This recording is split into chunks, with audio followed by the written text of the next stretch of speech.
మాధవి అనే అమ్మాయిని మ్యారేజ్ చేసుకుంటా అని చెప్పి అమ్మాయికి ఇష్టం లేదు మ్యారేజ్. ఈ అబ్బాయి ఎవరైతే ఉన్నారో అబ్బాయి నేను పెళ్లి చేసుకుంటా అని చెప్పి ఇంటి దగ్గరికి వచ్చి మందు దెబ్బ పట్టుకొని ఇక్కడ ఇంటి దగ్గరికి మందు డబ్బా తీసుకొని వచ్చి ఇక్కడ కూర్చొని బ్లాక్ మెయిల్ చేయడం జరిగింది. నన్ను పెళ్లి చేసుకుంటావా లేదా, లేదంటే నీకోసం నేను చచ్చిపోతా అనే విధంగా. తల్లి, ఇప్పుడు మీ అమ్మాయిని ఎప్పటి నుంచి మీ అమ్మాయి వెనకబడతా ఉన్నాడు? మీ అమ్మాయి ఏమైనా ఇష్టపడ్డదా, లేదంటే ఈ అబ్బాయి మీ అమ్మాయిని ఇష్టపడి ఎంబడబడ్డా? ఇప్పుడు ఇష్టపడ్డట్టు మాట్లాడినట్టు ఆమె కాల ముఖంలో.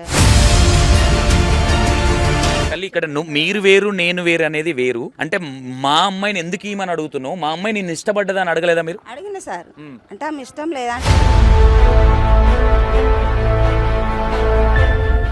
అడగాలి కదా. నువ్వు ఎట్లా అడుగుతున్నావు? నా అమ్మాయికి ఇష్టం లేదు, మా అమ్మాయి ఏమైనా నేను లవ్ చేస్తా ఉన్నదా, ఇలాంటి విషయాలు ఏమైనా అడిగే ప్రయత్నం చేసిరా? తను అడిగిండు తర్వాత నేను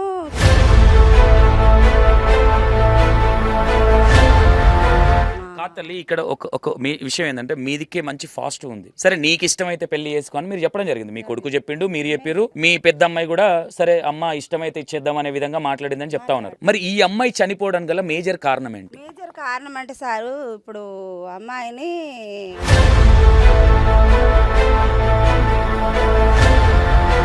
ఈ అబ్బాయి ఎలాంటి వ్యక్తి, ఎందుకు ఇవ్వద్దు అనుకున్నారు? కులం ఒకటేనా, లేదంటే అబ్బాయి క్యారెక్టర్ మంచిది కదా? తనకు కోడి పుంజులని, పీక పత్తాలని, ఇవ్వని అవ్వని అన్ని.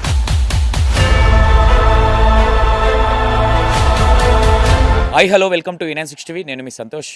మనం మంచిర్యాల జిల్లా టేక్మట్ల గ్రామంలో ఉన్నాం. మాధవి అనే అమ్మాయిని మ్యారేజ్ చేసుకుంటా అని చెప్పి అమ్మాయికి ఇష్టం లేదు మ్యారేజ్. ఈ అబ్బాయి ఎవరైతే ఉన్నారో అబ్బాయి నేను పెళ్లి చేసుకుంటా అని చెప్పి ఇంటి దగ్గరికి వచ్చి మందు దెబ్బ పట్టుకొని అమ్మాయిని బ్లాక్మెయిల్ చేయడం జరిగింది. ఇప్పుడు వాళ్ళ ఇంటి ముందే ఉన్నాం మనము. ఇదే ఆ మాధవి వాళ్ళ ఇల్లు ఇదే. అండ్ అమ్మాయికి ఇష్టం లేకుండా అంతకన్నా ముందు కూడా వాళ్ళ అమ్మను టార్చర్ పెట్టడము, లేదంటే ఇంకొకరితో వాళ్ళ ఎవరైతే వాళ్ళ కులస్తులు ఉంటారో అంటే వేరే కులానికి సంబంధించిన వ్యక్తి అబ్బాయి ఈ అమ్మాయిని టార్చర్ చేయడం చూసి ఆ అమ్మాయి తట్టుకోలేక ఈ మాధవి అనే అమ్మాయి సూసైడ్ చేసుకోవడం జరిగింది. ఇక్కడ ఇంటి దగ్గరికి మందు డబ్బా తీసుకొని వచ్చి ఇక్కడ కూర్చొని బ్లాక్మెయిల్ చేయడం జరిగింది. నన్ను పెళ్లి చేసుకుంటావా లేదా, లేదంటే నీకోసం నేను చచ్చిపోతా అనే విధంగా బ్లాక్మెయిల్ చేయడం జరిగితే అమ్మాయి తట్టుకోలేక అది అవమానంలాగా భరించి అమ్మాయి తట్టుకోలేక సూసైడ్ చేసుకోవడం జరిగింది. ఒకసారి వాళ్ళ ఫ్యామిలీ మెంబర్స్ ఉన్నారు. అసలు ఎందుకు ఇంత జరిగింది, వీళ్ళతో కూడా అంతకన్నా ముందు నుంచి కూడా వీళ్ళ కులస్తుడు ఎవరైతే ఉన్నారో వీళ్ళతో కూడా మాట్లాడే ప్రయత్నం చేసిరు. వాళ్ళ అమ్మగారితో కూడా ఆల్రెడీ మాట్లాడే ప్రయత్నం చేసిండు. వెంకటేష్ అనే అబ్బాయి ఎవరైతే ఉన్నారో, మీ అమ్మాయి లేకపోతే నేను చనిపోతాను అనే విధంగా మాట్లాడి ఇక్కడికి వచ్చి ఇంటి దగ్గరికి వచ్చి ఈయన మాట్లాడి వెళ్ళిపోయిన తర్వాత కూడా మళ్ళీ వీళ్ళకి సంబంధించిన చుట్టాల వీళ్ళ కులస్తుడు ఎవరైతే ఉంటారో అతనితోని కూడా మళ్ళీ అతన్ని పంపించి ఇట్లా ఒక పిల్లగాడు ఉన్నాడు, మీ అమ్మాయిని ఇస్తారా అనే విధంగా మాట్లాడి వాళ్ళ అమ్మని నమ్మించే ప్రయత్నం. ఆల్రెడీ అంతకన్నా ముందే వచ్చిపోయింది. ఈవిడ దగ్గరికి వచ్చిపోతే మా కులం కాదు మీది, మేము ఎట్లిస్తామని అనుకుంటున్నాం అనే విధంగా కూడా వాళ్ళ అమ్మగారు చెప్పడం జరిగింది. అయినాక కూడా అమ్మాయికి ఇప్పుడు ఏదైనా సరే ఇద్దరు ఇష్టపడి లవ్ చేసుకుంటే లేచిపోయిరో ఇంకోటో జరుగుతుంది, వేరే విషయం. అమ్మాయికి ఇష్టం లేదు, ఇతను అమ్మాయిని ఇష్టపడ్డాడు. అమ్మాయికి ఇష్టం లేకుండా ఈరోజు అమ్మాయిని పొట్టన పెట్టుకున్నాడు. అంటే ఆ సైకోయిజం వల్ల అమ్మాయిని టార్చర్ పెట్టడం కావచ్చు. ఎందుకంటే విలేజ్లలో ఏ విధంగా ఉంటుందండి, ఆడపిల్లలు చాలా మానసికంగా కావచ్చు, లేదంటే ఎవరేమనుకుంటారో వేరే విధంగా అనుకుంటారు. కాబట్టి అవన్నీ తట్టుకోలేక అమ్మాయి చాలా సెన్సిటివ్ అమ్మాయి అని తెలుస్తూ ఉన్నది. తట్టుకోలేక అమ్మాయి చనిపోవడం జరిగింది. ఒకసారి అసలు ఏం జరిగిందనే విషయాలు వాస్తవాలు మొత్తం వాళ్ళ మదర్తో ఒకసారి మాట్లాడే ప్రయత్నం అయితే చేద్దాం. ఎందుకంటే ఈ మధ్యకాలంలో అరాచకాలు ఎక్కువైపోతూ ఉన్నాయి. ఒక అమ్మాయికి ఇష్టం ఉంటే వాళ్ళ ఫ్యామిలీ మాట్లాడి వాళ్ళ ఫ్యామిలీ ఒప్పుకుంటే అది వేరే విషయం. ఫ్యామిలీ ఒప్పుకున్నా అమ్మాయికి ఇష్టం ఉండాలి. అంటే ఈ అబ్బాయికి ఆల్రెడీ ప్యాకాట, డ్రింక్, అన్ని సిగరెట్ అన్ని అలవాట్లా ఉన్నాయన్న ఉద్దేశంతో మాధవి ఎవరైతే ఉన్నారో నాకు వద్దీతననే అమ్మాయి చెప్పడం జరిగింది.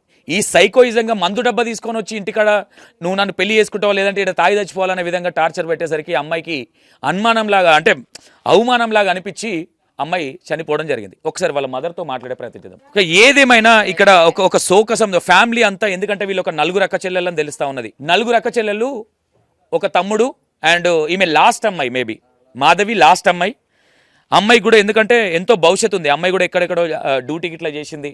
అమ్మాయికి ఒక మంచి, అంటే ఏ అమ్మాయికైనా ఒక మంచి హస్బెండ్ రావాలి, ఫ్యామిలీలో ఎలాంటి మచ్చ లేకుండా. విలేజ్లలో ఈ లవ్ మ్యారేజ్లన్నా ఇదన్నా ఏంటంటే కొంచెం అవమానంలా ఉంటుంది. కాబట్టి మా పేరెంట్స్కి అలాంటిది జరగనివ్వద్దు, ఎలాంటి పేరు రావద్దు, మా అక్కలది ఎట్లయితే జరిగిందో నేను కూడా ఎక్కడ మా మమ్మీ డాడీకి ఎలాంటి బ్యాడ్ నేమ్ తేవద్దు అన్న ఉద్దేశంతో అమ్మాయి ఉంటే ఆ అమ్మాయిని రాశి రంపాన పెట్టి కావచ్చు, లేదంటే టార్చర్ పెట్టి ఈరోజు పొట్టన పెట్టుకున్నాడు అనుకోవచ్చు. ఇంకో విషయం ఏంటంటే అమ్మాయి లేకుంటే నేను చచ్చిపోతా అని మాట్లాడిన వ్యక్తి ఈరోజు అమ్మాయి లేదు, మరి ఉన్నాడా పోయిండు అనే విషయాలు కూడా అడిగే ప్రయత్నం చేద్దాం. ఏం జరిగింది తల్లి, అసలు ఎందుకు ఆయన ఏ కుల పైన ఎందుకు మీ అమ్మాయి ఎంబడి పడ్డాడు, ఏ విలేజ్ అయినది? ఈ ఊరే సార్ వాళ్ళ ఈ ఊరే. ఏం పేరు ఆయన పేరు? వెంకటేష్. వెంకటేష్. వాళ్ళు నాతికనోళ్ళు, మేము మన్నెపోలేం సార్. అంటే మీరు అర్థం అంటే మాల, వాళ్ళు మాల, మేము మాల, మీరు మాల, వాళ్ళు నాతికనులు. నాతికన్నోళ్ళు అంటే వాళ్ళు కూడా కిందనే కానీ ఇట్లనే వస్తారు. మీ క్యాస్ట్ అయితే కాదు. కాదు, కులం వేరు. అంటే ఇక తెలుగులో కులాలు వేరు అనుకుంటాం మేము. అవును అవును అవును, అది సార్. ఓకే. కా తల్లి, ఇప్పుడు మీ అమ్మాయిని ఎప్పటి నుంచి మీ అమ్మాయి వెనకబడతా ఉన్నాడు? మీ అమ్మాయి ఏమైనా ఇష్టపడ్డదా, లేదంటే ఈ అబ్బాయి మీ అమ్మాయిని ఇష్టపడి ఎంబడబడ్డా? లేదు సార్, నాకు ఎప్పుడు వెంబడి ఆమె ఎప్పుడు ఇష్టపడ్డట్టు మాట్లాడినట్టు ఆమె మొక్కల ముఖంలో ఎప్పుడు కనబడలేదు. అసలు ఆమె ఎప్పుడు అట్లాంటి ఆలోచన కూడా ఆమెకు లేదు. నాకు ఏం చెప్పలేదు సార్. అట్లా ఆమె అంటే ఇష్టము, ఆయన అంటే ఇష్టమా అని చెప్పలేదు. అలాంటిగా ఆమె ముఖంలో నాకు కనబడదు సార్ ఎప్పుడు. నా బిడ్డల పనేమో వాళ్ళేమో సార్, అంతేగాని తప్ప ఇలాంటి పిచ్చి పిచ్చిగా ఇలాంటిది ఏం లేదు. వాళ్ళ పని ఏంది, వాళ్ళు ఏంది తప్ప. అంతే సార్. ఓకే. ఇప్పుడు ఇక్కడ ఈ అబ్బాయి ఏం చేస్తా ఉంటాడు, ఈ వెంకటేష్ అనే అబ్బాయి? వెంకటేష్ అనే అబ్బాయికి మొన్నట్లనే సింగర్ అయినా వచ్చింది సార్. సింగర్ ఏం జాబ్ ఇక్కడ? గోపాలపల్లిన చేస్తాడు సార్. అయితే ఒకరోజు తన వాళ్ళ కులం పెద్ద మనిషిని నా దగ్గరికి తోలిండు సార్. తోలి తోని అడిగిపించిండు, అమ్మాయిని ఇట్లా ఇస్తావారా, మంచిగా బతుకుతుంది, జాబ్ ఉంది, అది ఇది. అంటే అడిగిపించిన దానికంటే ముందు మీ దగ్గరికి డైరెక్ట్గా వచ్చి ఈ అబ్బాయి వెంకటేష్ అడిగిండు అనే విషయాలు తెలుస్తా ఉన్నాయి. అదే సార్, అడిగిండు, అబ్బాయి అడిగిండు, తను కూడా అడిగిండు సార్. వచ్చి నా దగ్గరికే వచ్చి అడిగిండు. పెద్ద మనిషి అడిగిండా, ఈ శ్రీనివాస్ ఈ వెంకటేష్ వచ్చి అడిగిండా? పెద్ద మనిషి అడిగిండు సార్. ఇవ్వనన్న సార్, నేను కాదని చెప్పేసిన. నేను వెంకటేష్ వచ్చేసిండు. నాకు ఇది చాలా ఇష్టము, నేను చదువుకుంటా బతుకుతా అది ఇది అని అన్నాడు. అంటే నేను చెప్పేసిన సార్, వాళ్ళు మీరు వేరు మేము వేరు, నేను ఇయ్యనని చెప్పిన సార్. తల్లి, ఇక్కడ మీరు వేరు నేను వేరు అనేది వేరు. అంటే మా అమ్మాయిని ఎందుకు ఇవ్వమని అడుగుతున్నావు? మా అమ్మాయి నేను ఇష్టపడ్డదని అడగలేదా మీరు? అడిగిన సార్. అంటే ఆమె ఇష్టం లేదంటుంది సార్, మా అమ్మాయి ఇష్టం లేదు అని అంటుంది సార్. నువ్వు అడగాలి కదా, నువ్వు ఎట్లా అడుగుతున్నావు? నా అమ్మాయికి ఇష్టం లేదు, మా అమ్మాయి ఏమైనా నేను లవ్ చేస్తా ఉన్నదా, ఇలాంటి విషయాలు ఏమైనా అడిగే ప్రయత్నం చేసిరా? తను అడిగిండు. తర్వాత నేను ఏమన్నా అంటే నా క్యాస్ట్ వేరు, మీరు వేరు సార్, నేను ఎట్లా ఇస్తానని అడుగుతున్నావు అని చెప్పేసిన సార్. నేను చెప్పేసిన తర్వాత మా అమ్మాయిని అడగడానికి ప్రయత్నించిన సార్. నేను కూడా అడిగితే నాకంటే ఇష్టం లేదమ్మా, ఇష్టం లేని వాళ్ళని నేను ఎట్లా చేసుకోవాలి. ఈ వెంకటేష్ ఎవరైతే వచ్చి మీ అమ్మాయిని నేను మ్యారేజ్ చేసుకుంటా అన్నప్పుడు మీరు మీ అమ్మాయిని అడిగిరు, నీకేమైనా ఇష్టమా అబ్బాయి వెంకటేష్ అని అబ్బాయి అని మీరు మీ అమ్మాయిని అడిగిరు? మాధవిని అడిగిన సార్. ఆ డబ్బా పట్టుకొని వచ్చి చూపెడితే నేను మా అబ్బాయిని లేపి ఇట్లా అని చెప్పిన సార్. ఏం డబ్బా? మందు డబ్బా సార్. నీ దగ్గర తీసుకొని వచ్చిండా? నా దగ్గరికి తీసుకొని వచ్చింది సార్. నా దగ్గర తీసుకొని వచ్చి డబ్బా తీసుకొని వచ్చి, మీ అమ్మాయి నాకు ఇవ్వకపోతే నేను ఈ మందు తాగి చనిపోతా అన్నాడు సార్. అన్న మళ్ళీ నేను చూపెట్టిండి వెళ్ళిపోయింది సార్. ఇక దగ్గర లేడు. నేను మా అబ్బాయికి చెప్పిన, మా అబ్బాయి ఇక్కడ కులం పెద్ద మనుషులను వాళ్ళను ఇట్లా ఊరికి పెద్ద మనుషులు అనేరు వాళ్ళని తీసుకొచ్చి మాట్లాడాను సార్. మాట్లాడినాం, మేము కూడా అన్నాం సార్. అమ్మాయి వాళ్ళు కూడా అన్నారు, ఇష్టమైతే చేసుకో లేకపోతే లేదమ్మా అని అన్నారు. అంటే నాకు ఇష్టం లేదనగా కూడా ఇట్లా చేసుకోమంటాను, నేను ఏ రోజు కూడా ఇష్టపడలేదు అని మా అమ్మాయి చెప్పింది సార్. ఓకే, మీ అమ్మాయి ఆ అబ్బాయిని ఇష్టపడలేదు, ఆ అబ్బాయి ఇష్టపడ్డాడు, కానీ ఇక్కడ మీ అమ్మాయి ఎందుకు సూసైడ్ చేసుకుంది? అంటే మీరేమైనా ఫెజర్ పెట్టిరా, లేదంటే ఎందుకు, కారణం ఏంటి? లేదు సార్, మేమేం అనలేదు మా అమ్మాయిని. ఇష్టమైతే అమ్మాయి హ్యాంగ్ చేసుకుందా, లేదంటే మనం మందు ఏమైనా తీసుకుందా, ఏంది అసలు? మా అమ్మాయి సార్ మందు కాదు సార్, ఇది ఊరేసుకున్నా సార్. కారణం ఏందనుకోవచ్చు ఇక్కడ మేజర్గా? వాస్తవంగా అమ్మాయి ఎలాంటి మిస్టేక్ చేయలేదు, మీరేమనలేదు, అమ్మాయి ఏమి ఇష్టపడలేదు. ఇక్కడ ఓపెన్గా మాట్లాడాలంటే ఏమనుకుంటారు? ఇప్పుడు ఆ అబ్బాయిని ఇష్టపడి నేను పెళ్లి చేసుకుంటా, మా అమ్మన వచ్చి అడుగు నువ్వు, మా అమ్మ ఒప్పుకుంటే నేను పెళ్లి చేసుకుంటా అంటేనేమో అది వేరేలాగా ఉంటుంది. ఇప్పుడు అమ్మాయి చనిపోయిన దానికి ఓకే, వాళ్ళ అమ్మాయి వాళ్ళ మమ్మీ ఒప్పుకోలేదు కాబట్టి అమ్మాయి చనిపోయిందనే డౌట్లు కొన్ని వస్తూ ఉన్నాయి. అసలు వాస్తవం ఏం కాదు, చాలా క్లారిటీగా చెప్పండి. నేనంటే అన్నా సారు, నేనైతే ఇయ్యానన్న అబ్బాయికి అయితే ఇయ్యానే చెప్పిన నేను. నువ్వు వేరు మేము వేరు ఇయ్యము అని అన్న అన్న తర్వాత కులం పెద్ద మనసులు వచ్చింది సార్ వాళ్ళు అడిగిండ్రు వాళ్ళతో కూడా అదే అన్నది సార్ వాళ్ళతో అమ్మాయి అన్నదా మాధవి కూడా మాధవి అదే అన్నది ఇష్టం లేనిది నేను ఎట్లా చేసుకోవాలని అన్నది ఇష్టం లేనిది ఎట్లా చేసుకోవాలని అన్నది అన్నాక తర్వాత ఆలోచిస్తానన్నది మేము కూడా అడిగేసిన సార్ నేనన్నదానంటే అమ్మ నీకు ఇష్టమైతే చేసుకో ఒకరి కడుపు నువ్వు బాధ పెట్టద్దు ఒకరిని నష్టపెట్టద్దు ఇష్టమైతే చేసుకో ఇష్టమై నీకు వాళ్ళకి ఇష్టమైతే మీరు చేసుకోండి ఎవరైనా మేము ఇష్టం కాకుండా వాళ్ళు ఇద్దరు ఇష్టమైతే చేసుకుంటారు కదా సార్ మాకు ఇష్టం లేకున్నా కానీ వాళ్ళిద్దరు ఇష్టమైన మేము కొట్టినా తిట్టినా కానీ పోయి పెళ్లి చేసుకొని బతుకుతారు కదా సార్ అని నేను చెప్పేసిన సార్ నేను చెప్పేసిన తర్వాత మా అబ్బాయి కూడా అదే ముచ్చట అన్నాడు సార్ ఇష్టమైతే చేసుకో అక్క మేము అద్దంటలేము అని మా అమ్మాయి కూడా అదే ముచ్చట అన్నది తల్లి ఇక్కడ ఒక మీ విషయం ఏంటంటే మీదికే మంచి ఫాస్ట్ ఉంది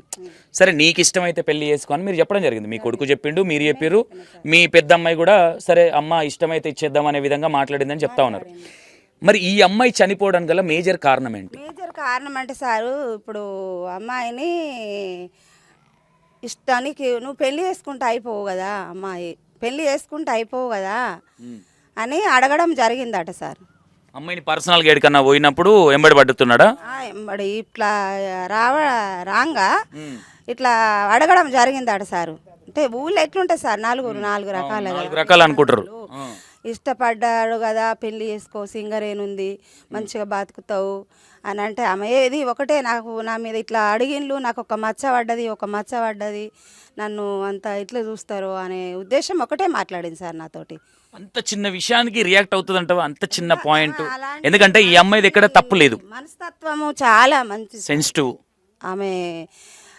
ఒక మనిషిని బాధ పెట్టలేదు ఒక మనిషితోని ఇష్టం అని లేని మాట కూడా మాట్లాడదు చుట్టాలల్లో కానీ బంధువులల్లో కానీ అక్క చెల్లెళ్ళ ఆమెకి ఇష్టమైతే మాట్లాడుతుంది లేకుండా చక్కగా మాట్లాడుతుంది సార్ మంచిగా మాట్లాడుతుంది ఆమె మాట అంటేనే ఎవ్వరు కూడా ఈ మాట తప్పుగా మాట్లాడింది అన్న ఉద్దేశం కొద్ది మాట్లాడు సార్ ఆమె అంత మంచిగా ఆలోచించింది నా బిడ్డ మనసు మీద ఒక్కటే సార్ సీరియస్గా ఎందుకు ఎందుకంటే ఏమైనా అటాక్ చేసిండు ఒకటి నా మీద మచ్చ పడ్డది ఇదే మాట్లాడింది సార్ నాతోటి మచ్చ పడ్డది నా ఎంబడి పడతా ఉన్నాడు ఏడాడు నా ఎంబడి అంటే ఏమైనా రోడ్ల మీద పోతుంటే కూడా ఏమన్నా కనిపించిన దగ్గర మాట్లాడేయడం ఏం చెప్పలేదు సార్ నేను ఇప్పుడు చెప్దామంటే నాకు అలాంటివి కనబడితే నేను చెప్తాను సార్ మా అమ్మాయిని అట్లాంటివి నాకు ఎప్పుడు చెప్పలేదు సార్ ఓకే మీరు పెళ్లి సంబంధం మీ దగ్గరికి డబ్బా పట్టుకొని వచ్చి ఇక్కడ కూర్చున్నాడు అని చెప్తా ఉన్నారు ఆ రోజు ఏం మాట్లాడడం జరిగింది మీతో శ్రీకాంత్ వెంకటేష్ ఇయ్యకుంటే నేను మంద తాగి చచ్చిపోతా అని అన్నాడు సార్ ఇయ్యకుంటే ఈ మంద తాగి చచ్చిపోతా అని అన్నాడు ఇదే ముచ్చడు సార్ మీ పాప చనిపోవడానికి వెంకటేష్ అనే అబ్బాయి ఈ మాట మాట్లాడిన దానికి ఎంత గ్యాప్ ఉంది ఎన్ని రోజులు గ్యాప్ ఉంది ఒకటే రోజు సార్ ఒకటే రోజు సార్ పొద్దున మాట్లాడిండు వచ్చి మాట్లాడిన తర్వాత మా బాబుకు చెప్పేసిన మా అమ్మాయి అడిగినాము పెద్ద మనుషులు పిలిచి అడిగిండు ఒకటే రోజు సార్ పెద్ద మనుషులు పిలిచి అడిగిండు మాట్లాడింది మేము ఇష్టమైతే చేసుకోమన్నది ఇవన్నీ ఒకటే రోజు జరిగినాయి సార్ ఏమన్నారు మరి ఇప్పుడు అమ్మాయి లేకుండా పోయింది మీ మధ్యలో ఎన్ని సంవత్సరాలు ఉంటాయి అమ్మాయికి 26 సంవత్సరాలు కానీ పెంచి చదివిపించి ఇక్కడ దాకా తెచ్చి ఒక అనామకం కోసం అమ్మాయి చనిపోవడం జరిగింది ఏం చెప్పాలనుకుంటున్నారు అసలు ఏం లేదు సార్ నా బిడ్డ చనిపోయింది సార్ నా బిడ్డ చనిపోయింది మందు డబ్బా పట్టుకొని వచ్చి చచ్చిపోతా అని నాకే చెప్పిండు సార్ మరి నా బిడ్డ చనిపోయింది నీ బిడ్డని పొట్ట పెట్టుకున్నా ఆయన చస్తానని చెప్పి మీ బిడ్డని పొట్టన పెట్టుకున్నారు సార్ మరి తానేం ఎక్కడో ఉన్నాడు ఇప్పుడు మేము అన్నాం సార్ అక్కడ ధారణ చేసినాం మంచిర్యాలలో శివం హాస్పిటల్లో ఉండగా ధారణ చేసినాం నా బిడ్డ చనిపోయింది సార్ ఆమె కోసం చనిపోతాను అన్నాడు అని చెప్పిండు కదా ఇప్పుడు ఆయన నీడు తీసుకురండి సార్ మీరు తలుసుకుంటే పోలీసు వాళ్ళు తలుసుకుంటే ఎంతసేపు పట్టదు కదా 10 నిమిషాలు పట్టదు జైపూర్ మంచిర్యాల తీసుకురండి సార్ ఇక్కడనే మందు డబ్బా తాగుతానని నాతోనే చెప్పిండు కదా ఇప్పుడు తాగు నా బిడ్డ చనిపోయింది కదా నువ్వు తాగు ఇద్దరిని మిమ్మల్ని ఒకటే కాడ లాగానే బొందు పెడతా ఇక మా గాయ అనరాదు కదా సార్ ఒకటే కాడ పెడతా కదా నా బిడ్డ చచ్చిపోయింది బొంద పెడతా మరి అంతే కదా సార్ నా బిడ్డ పోయింది బిడ్డ కోసం చేస్తాను కాబట్టి నా బిడ్డనే పోయింది ఇప్పుడు నా బిడ్డతో పాటు నువ్వు అంటున్నావా మరి అని ఇదే అన్న సార్ అంటే గట్లెట్లా తీసుకొస్తామమ్మా అని అన్నాడు మరి ఏం చేయాలి సార్ నా బిడ్డ కోసమే వస్తున్నాడు ఒక సంవత్సరం ఇష్టమైన వాడైతే ఒక సంవత్సరము 2 సంవత్సరం 10 సంవత్సరాలు కూడా వెయిటింగ్ చేస్తారు కదా సార్ ఇష్టం. ఎన్ని రోజుల నుంచి ఇట్లా అమ్మాయి ఎంబడి ఇట్లా మీ దగ్గరకు వచ్చి మాట్లాడడం ఇట్లా పెళ్లి చేసుకుంటా అని చెప్పడం? ఒక్కటే రోజు సార్ ఇవన్నీ జరిగింది. ఒక రోజు అన్నాడు, ఒక రోజు మళ్ళీ వచ్చి డబ్బా పట్టుకొని వచ్చిండు సార్ ఏకంగా. డబ్బు పట్టుకొని వచ్చి మీతో మీ అమ్మాయి నాకు ఇవ్వకపోతే నేను ఈ మందు దాగి చనిపోతాను అంతేనా? ఏమన్నా ఇక్కడ అడవిడి చేసిండా? అడవిడ అంటే బాగా ఏం చేయలేదు సార్. ఆ డబ్బా పట్టుకొని వచ్చిండు. ఇవ్వకపోతే ఈరోజు ఏదో ఒకటి చెప్పకపోతే నేను ఈ మందు దాగి చచ్చిపోతాననే చెప్పిండు సార్. నాకు ఎటు కాలు చేతులు ఆడలేదు సార్.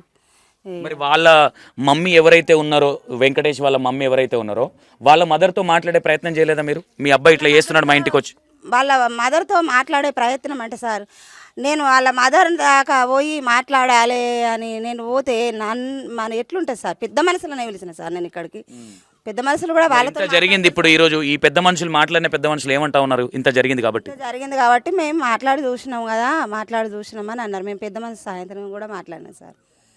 అంటే వాళ్ళ మమ్మీ అమ్మాయి ఫోన్లో ఏమన్నా దొరికినాయా? అమ్మాయి ఫోన్లో ఏమన్నా చెక్ చేసే ప్రయత్నం ఏమైనా చేసారా? ఏమైనా లెటర్ లాంటిది ఏమైనా రాసిందా? పోలీస్ స్టేషన్లో సార్ ఇంకా ఇంతవరకు మాకు ఫోన్ ఇవ్వలేదు. ఏం జరిగిందో తెలియదు. అమ్మాయి ఏమైనా లెటర్ రాసిందా? అమ్మాయి ఏం లెటర్, ఒక లెటర్ వాళ్ళ దగ్గరనే ఉన్నది సార్. ఏమని ఉంది అందులో ఇన్ఫర్మేషన్? అంటే ఏమని రాసిందని ఇన్ఫర్మేషన్ అన్నది కూడా నాకు తెలియదు సార్. లెటర్ కూడా మీరు చూడలేదా? నాకు తెలియదు సార్. నేను వస్తా తల్లి, నీ దగ్గర వస్తా. నాకు చదువురాదు ఏం రా, నేను లెటర్ ఎందుకు చదివాను సార్, నాకు ఏం తెలియదు సార్. ఇక లెటర్ గురించి రాసింది. ఫైనల్గా 26 ఏండ్లు కనిపించిన బిడ్డ ఈ రోజు నీ కళ్ళ ముందు లేకుండా పోయింది. లెటర్ ఉంది సార్, లెటర్ పక్కన పెట్టు. నీ ముందు నువ్వు 26 ఏండ్లు అంటే ఒక చిన్న బేబీ నుంచి కని పెంచి చదివిచ్చి ఇక్కడ దాకా తేవడం అనేది అంత చిన్న విషయం కాదు. ఒక అనామోకని కోసం ఈరోజు నీ బిడ్డ పోయింది. ఏం అడుగుదాం అనుకుంటున్నావు? ఏం న్యాయం కోరుదాం అనుకుంటున్నావు? న్యాయం అంటే నా బిడ్డ లేదు ఇప్పుడు. నా బిడ్డ కోసం సస్తానన్నాడు, నేను తీసుకురమ్మన్నా తీసుకురాలే. ఇప్పుడు శిక్ష వేసిండు సార్, 6 నెలలకో సంవత్సరానికో. వెంకటేష్ ఇప్పుడు జైల్లో ఉన్నాడా? జైల్లో ఉన్నాడు సార్. అయితే నేనేమంటున్నా తల్లి, మీరు ఫైనల్గా ఇప్పుడు అమ్మాయి ఇది ఎట్లా ఉన్నదంటే, నేను ఓపెన్గా చెప్తున్నా, నేను కొంచెం ఓపెన్గా మాట్లాడతాను, మీరు ఏమని అనుకుంటా అంటే, ఒక అమ్మాయి చనిపోయింది అంటే ఓన్లీ అంత చిన్న విషయానికే చనిపోయేంత అయితే ఏమనిపించట్లా. లేదంటే ఇక్కడ 2 కోణాలు వస్తూ ఉన్నాయి అనుమానాలు. ఇది నేను అన్నదే నిజమని కూడా నేను చెప్పట్లా, నేను వీడియో ముందు మాట్లాడు. అంటే అమ్మాయికి ఇష్టం ఉండి మా అమ్మ వాళ్ళు ఒప్పుకుంటే నిన్ను పెళ్లి చేసుకుంటా, లేదంటే పెళ్లి చేసుకున్నాను అట్లా మానసికంగా మీరు ఒప్పుకోలేదు కాబట్టి అమ్మాయి చనిపోయింది అనుకోవచ్చా? లేదంటే ఈయన పెట్టే టార్చరు, ఈయన పెట్టే లెక్కలకి ఏంది మమ్మల్ని ఇట్లా టార్చర్ పెడతా ఉన్నాడు మా అమ్మ నాయనను, మళ్ళీ నన్ను రేపు పొద్దున ఎవరన్నా వస్తే ఈ విధంగా జరిగిందంటే నేను నా పరువు ఏమవుతుందనే బాధతోని తట్టుకోలేక చనిపోయింది అనుకోవచ్చా? సరే, అమ్మాయి ఒక మచ్చ పడ్డది నా మీద, ఒక అవమానం లాగా ఫీల్ అయింది, అవమానం అనిపించింది. నేను ఊళ్ళోకి పోతే ఎట్లా చూస్తారు, నాకు ఒక మచ్చ పడ్డది అని ఈ మచ్చని ఆలోచించింది సార్. మీతో ఏం మాట్లాడలేదు అది? ఆ ముందు ఏ విధంగా ఉంది అంటే ఈ పంచద అయిపోయిన తర్వాత ఇంటికి వచ్చినాక అమ్మాయి ఎట్లుంది మాధవి? మేము వచ్చినాం సార్, పంచద అయిపోయినాక వచ్చినాం. ఇట్లనే ఇక్కడ దిగుదాం అనుకున్నాం. మేము ఇక్కడ ఉండలేదు. ఒక 4 రోజులు మా ఇంటికాడ ఉంచుకుంటా అని నా పెద్ద బిడ్డ తీసుకొని పోయింది సార్. తీసుకొని పోయినాక ఒక రోజు అక్కడ ఉన్నాము. ఉన్న తర్వాత ఇంకో అమ్మాయి వాళ్ళ కాడ కూర్చున్నాము, మాట్లాడాము. ఇంటికి వచ్చినాక మనం ఏదో ఒకటి మాట్లాడదాం, ఇక ఎట్లా అయినా ఆడ ఎట్లా మాట్లాడాలి అనుకొని నా ఒకటే ముచ్చటాను, ఎందుకమ్మా మా బాధపడుతున్నావు, నువ్వు పోయినావు, నువ్వు ఒక ప్రాణాన్ని కాపాడుకొని వచ్చి వాళ్ళ ప్రాణాన్ని వాళ్ళకి ఇచ్చినావు, నువ్వు ఏది ఆలోచించకు, మచ్చ కోసం ఎందుకు ఆలోచిస్తాను, మచ్చ మచ్చ మచ్చ సార్, ఇదే ఒక మచ్చనే పెట్టి చెప్పింది నాకు. చాలా పర్సనల్ గా తీసుకున్నట్టుంది ఈ విషయాన్ని. ఎందుకంటే ఇప్పటి వరకు ఎలాంటి మచ్చలేని అమ్మాయికి ఒకేసారి ఇలాంటి వ్యక్తి వచ్చి ఇట్లా పంచాయతీ అది పెట్టేసరికి ఊరంతా ఇష్టం వచ్చినట్టు మాట్లాడుకుంటారు కూడా తట్టుకోలేక ఇష్టం వచ్చినట్టు మాట్లాడుకుంటారు. మచ్చ నా మీద మచ్చ పడేసిండు, నా మీద మచ్చ పడేసిండు. ఓకే, మీ క్యాస్ట్ అతను కూడా మళ్ళీ సెకండ్ టైం మీ దగ్గరికి పంపించిండని చెప్తా ఉన్నారు కదా, ఆయన ఏం మాట్లాడండి మీతో? ఆయన కూడా ఇవ్వమని అన్నాడు సార్, మా క్యాస్ట్ ఆయన వచ్చి ఇవ్వమన్నాడు. నేను ఎట్లా ఇస్తా అన్నా, ఎట్లా ఇస్తానని వచ్చినావు నువ్వు అని కూడా నేను అడిగిన సార్. ఇస్తా అంటే బతుకుతాడు రా, సింగరేణి ఉంది అది ఇదంటే. సింగరేణి ఉంది, నేను డబ్బుకి ఎన్నడూ ఆశపడలేదు సార్. మేము కూలి పనులు చేసుకొని బతికే వాళ్ళము. నేను ఎన్నో డబ్బు కోసం ఆలోచించలే. కులం ఉన్నా లేకున్నా నాకు కులం అబ్బాయం చేసి చేయాలనే ఉద్దేశం సార్. నా పిల్లలని అందరినీ జాబ్ ఉన్నా లేకపోయినా మా కులం అబ్బాయి అయితే బాగుంటుంది అనేది నీ ఇంటెన్షన్. నేను మంచిగా పెళ్లి చేసుకుంటా, ఉన్నంత మందంలో పెళ్లి మంచిగా ఘనంగా చేసుకుంటా. చిన్న అమ్మాయి కదా, ఆమె మనసు సున్నితమైన మనసు, ఆమెను నేను గాయపరచద్దు అనే ఉద్దేశమే కదా సార్ మాకు ఉన్నది. ఓకే, ఈ అబ్బాయి ఎలాంటి వ్యక్తి, ఎందుకు ఇవ్వద్దు అనుకున్నారు? కులం ఒకటేనా లేదంటే అబ్బాయి క్యారెక్టర్ మంచిది కదా? అబ్బాయి అన్నీ ఉన్నాయి సార్, తనకు కోడిపుంజులని పీకపత్తాలని ఇవని అవని అన్నీ ఉన్నాయి సార్.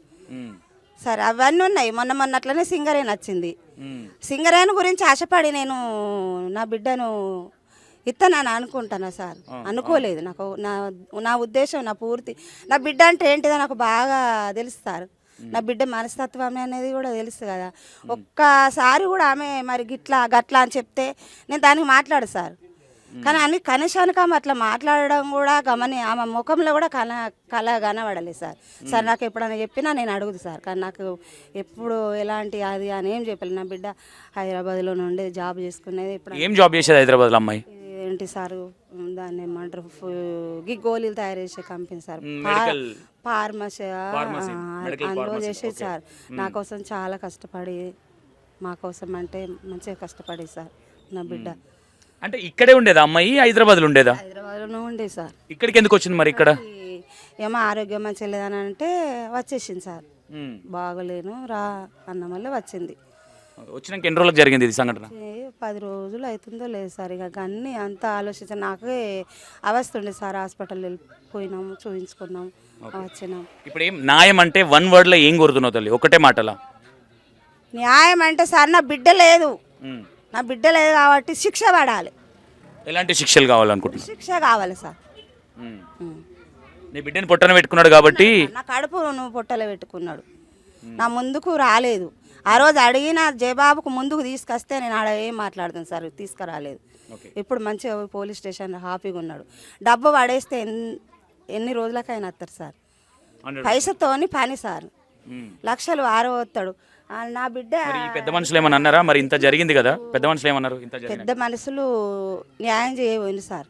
నాకు నేనేం అనలేదు కదా సార్. నాకు ఇక్కడ నా ఊరు సార్, నా పెద్ద మనుషులు. రేపు నాకు ఎప్పుడైనా మంచైనా చెడైనా వాళ్ళే ఉంటారు, వాళ్ళు ఉంటారు. మంచైనా చెడైనా నాకు వాళ్ళు ఉంటారు. మరి ఇలా నీ బిడ్డే వాళ్ళ పెద్ద మనుషులు కూడా మాట్లాడారు కాబట్టి, ఆయన వల్లనే చనిపోయింది కాబట్టి ఏంది ఆ అబ్బాయిని బహిష్కరిస్తారా ఊరు నుంచి? లేదంటే మేము సపోర్ట్ చేస్తాం మీకు, మీ అమ్మాయిని పొట్టన పెట్టుకుంటా చెప్తా ఉన్నారా పెద్ద మనుషులు? ఏమంటారు? ఇప్పుడు ఏం మాట్లాడే సార్, ఇంకా వాళ్ళతో మేమేం మాట్లాడలే. వారు కూడా ఇంకా మా దగ్గరికి రాలేదు. అంటే ఇక మాది ఇంట్లో ఇప్పుడు ఈ అల్లడికి 7 రోజులు సార్, 7 రోజులు వాళ్ళు ఏం మాట్లాడలేదు. మాట్లాడతాను చెప్పారేమన్నా? ఇంకా అది కూడా ఏం చెప్పలేదు సార్. అక్కడ అన్నారు, అక్కడికి వచ్చిండ్రు. వెంకటేష్ వాళ్ళ మమ్మీతో ఏమన్నా ఇది జరిగిన తర్వాత వెంకటేష్ వాళ్ళ మమ్మీ కానీ వాళ్ళు ఎవరైనా, వాళ్ళ డాడీ కానీ ఎవరైనా మాట్లాడారా? వాళ్ళ డాడీ లేదు సార్. డాడీ లేదు, వాళ్ళ అమ్మ వాళ్ళ అక్కనే. ఓకే. మరి ఈ మధ్యవర్తిగా వచ్చి పెళ్లి సంబంధం మాట్లాడిన వ్యక్తి ఏమైనా మాట్లాడిండా మీతో? మళ్ళీ తన కూడా మళ్ళీ ఏం మాట్లాడలేదు సార్. ఈ అమ్మాయి చనిపోయి, మాధవి చనిపోయి 7 రోజులు అవుతుంది. ఎవరు ఆయన మధ్యవర్తి కూడా రాలేదా? రాలేదు సార్, ఎవరు వచ్చి ఏం మాట్లాడలేదు ఈ వరకు. ఇది మొత్తం మీద మాధవికి సంబంధించిన పరిస్థితి ఏంటంటే, అమ్మాయి ఈ విషయాన్ని చాలా పెద్దగా తీసుకొని, అంటే విలేజ్లలో ఏ విధంగా అనుకుంటారు అనే విధంగా తీసుకొని మా అమ్మాయి చనిపోయింది. ఒకటే రోజు ఈ పంచాయతీ పెట్టేసరికి మేము కూడా అమ్మాయిని మ్యారేజ్ నీకు ఇష్టం ఉంటే చేసుకో, మాకేం ప్రాబ్లం లేదని కూడా అన్నాం. ఎందుకంటే ఇబ్బంది పెట్టొద్దన్న ఇంటెన్షన్తో చెప్తా ఉన్నారు. మొత్తం మీద కానీ ఇది ఆలోచిస్తే ఇంత చిన్న విషయానికి చనిపోతారా అని కొంతమంది అనుకుంటారు. కాకపోతే మైండ్ సెట్ అనేది చాలా సెన్సిటివ్గా ఉన్నప్పుడు ఏంటంటే చిన్న చిన్న పాయింట్లు కూడా విలేజ్లలో నా గురించి ఏమనుకుంటారో, నేను ఎన్ని రోజులు ఇంత కష్టపడి ఎలాంటి మచ్చ లేకుండా బతికిందాన్ని అనే విషయాలు కూడా సీరియస్గా తీసుకొని కూడా ఇలాంటి ఘటనకు పాల్పడవచ్చు. నేను ఏదేమైనా ఆ డిసిషన్ తీసుకోకుంటే బాగుండేది మాధవి అనే అమ్మాయిది ఈడ చెప్పగలుగుతున్నాను. ఎందుకంటే వెనకేం జరిగింది, అమ్మాయికి ఎంత బాధ ఉంది అన్న విషయం మనకు తెలియదు. వెంకటేష్ అనే వ్యక్తి మరి ఈయన విధానం ఏ విధంగా ఉందో, మరి ఎంతమందితో ఏమైనా చెప్పిండా విలేజ్లో ఎవరికన్నా ఈ అమ్మాయికి నాకు రిలేషన్ ఉందని కానీ ఇంకోటి కానీ అమ్మాయికి గురించి ఏదైనా బ్యాడ్గా కానీ ఏమైనా చెప్పిండా? ఏ విధంగా అమ్మాయికి తెలిసిందా? తెలిసి ఇలాంటి విషయాలు మా అమ్మ వాళ్ళకి చెప్తే నా పరువు పోతుంది, మేము పరువుగా బతికినామని ఆ విధంగా ఏమన్నా ఫీల్ అయిందా ఏంది అనేది ఇక్కడ ఒక కన్ఫ్యూజన్ అనేది చాలా క్లారిటీగా అర్థమవుతా ఉన్నది. ఎందుకంటే వాళ్ళ అమ్మగారు చెప్పే విధానంగా చూస్తే ఇది చాలా చిన్న పాయింట్ అనిపిస్తూ ఉన్నది, కానీ అమ్మాయి మైండ్ సెట్ 3గా చూస్తే మాత్రం చాలా పెద్ద పాయింట్ లాగా ఉన్నది. ఇప్పుడు వాళ్ళ అమ్మగారు అడిగేది ఏంటంటే, మా అమ్మాయి కోసం చనిపోతున్నాడు కదా, మందు డబ్బా తీసుకొని వచ్చింది, ఇప్పుడు మా అమ్మాయి పోయింది, మా అమ్మాయి కాళ్ళ కట్టుకన్నా మా అమ్మాయి పక్క పుంటన్నా పోయి ఇప్పుడు సావాలి అనే విధంగా చెప్తా ఉన్నది వాళ్ళ మదర్. ఓకే, ఒకసారి మాధవి అక్కగారు కూడా ఉన్నారు, ఒకసారి వాళ్ళ అక్కగారితో కూడా మాట్లాడే ప్రయత్నం చేద్దాం. అంటే వాళ్ళ అక్కగారితో ఎందుకంటే మమ్మీకి చెప్పుకోలేని కొన్ని విషయాలు అమ్మ తర్వాత అక్క తల్లి లాంటిది కాబట్టి అక్కతోనే ఏమైనా షేర్ చేసుకునే ప్రయత్నం చేసిందా, ఇంకా ముగ్గురు అక్కలు ఉన్నారు కాబట్టి ఏ అక్కతోనే ఏమైనా షేర్ చేసిందా, ఏం మాట్లాడింది? ఎందుకంటే ఈ ఇష్యూ పంచాయతీ అయిన నెక్స్ట్ డే కూడా వాళ్ళ అక్క దగ్గరికి వెళ్ళడం జరిగిందని చెప్తా ఉన్నారు కాబట్టి ఒకసారి వాళ్ళ అక్కతో కూడా మాట్లాడి చిన్న క్లారిటీ తీసుకునే ప్రయత్నం చేద్దాం. ఏదేమైనా ఆడపిల్లలు ఇంత ఇలాంటి విషయాలని, ఎందుకంటే మీ తప్పే లేనప్పుడు మీరు ఈరోజు మీ అమ్మ 26 ఏళ్ళు కని పెంచి నువ్వు ఏదో ఫార్మసీలో జాబ్ చేస్తూ ఉన్నావు. ఎందుకంటే తల్లిదండ్రి గురించి ఆలోచించి, నీ అక్కల గురించి ఆలోచించి, నీ తమ్ముని గురించి ఆలోచిస్తే బాగుండేది అనేది చెప్తా ఉన్నాం. ఏదేమైనా ఎందుకంటే మనం దగ్గర చూడలేదు కాబట్టి ఆ అమ్మాయికి ఎంత వస్తాయిందో అది కూడా చెప్పలేం కాబట్టి ఏ ఆడపిల్లలు కానీ ఏదైనా విషయం ఉన్నప్పుడు అక్కలతోనో లేదంటే అమ్మలతోనో షేర్ చేసుకునే ప్రయత్నం చేయండి. ఇలాంటి సంఘటనలకు పాల్పడొద్దని ఒకటి చెప్తా ఉన్నాను. ఒకసారి వాళ్ళ అక్కతో మాట్లాడే ప్రయత్నం చేద్దాం. ఒకసారి